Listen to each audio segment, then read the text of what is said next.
নমস্কার প্রিয় দর্শক বন্ধু, আজকে আমরা ভিডিওর মাধ্যমে একটি নতুন নোটিফিকেশান এসেছে। যে নোটিফিকেশানে অঙ্গনওয়াড়ি কর্মী এবং অঙ্গনওয়াড়ি সহায়িকাদের যে বিভিন্ন ধরনের ছুটি আছে, বিশেষ করে আপনার মাতৃত্বকালীন ছুটি বা গর্ভপাতজনিত ছুটি বা বাৎসরিক ছুটি, এগুলি নিয়ে আমরা দেখব কী কী আছে।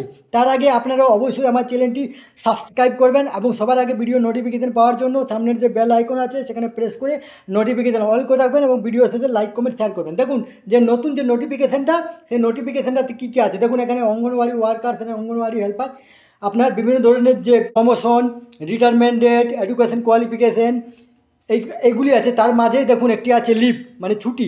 এই ছুটিটা আমরা দেখে নেব। দেখুন, anganwadi worker have been allowed paid absence of 180 days of maternity leave. অর্থাৎ অন্যান্য সরকারি কর্মচারীদের মতোই সবেতনে 180 দিন বা 6 মাস আপনারা মাতৃত্বকালীন ছুটি পাবেন। এরপরে দ্বিতীয় নম্বরে দেখুন, paid absence or absent miscarriage once for 45 days.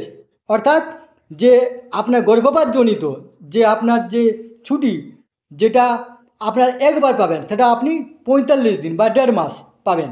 এরপরে আছে 20 ডেজ অ্যানুয়াল লিভ আর পারমিসেবল। এখানে আপনি বাৎসরিক 20 দিন পাবেন।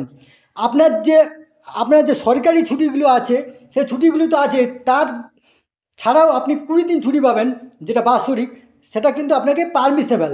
অর্থাৎ আপনি যদি অঙ্গনওয়াড়ি কর্মী হন, তাহলে আপনার যে ঊর্ধ্বতন কর্তৃপক্ষ সিডিপিও, ওনার কাছে আপনাকে ছুটি নিতে হবে 2 দিন, 3 দিন, 4 দিন যেগুলো থাকে। বা যদি অঙ্গনওয়াড়ি হেল্পারদের ছুটির প্রয়োজন হয়, তাহলে অঙ্গনওয়াড়ি কর্মীকে আপনাকে জানিয়ে বা পারমিশন নিয়ে ছুটি নিতে হবেন।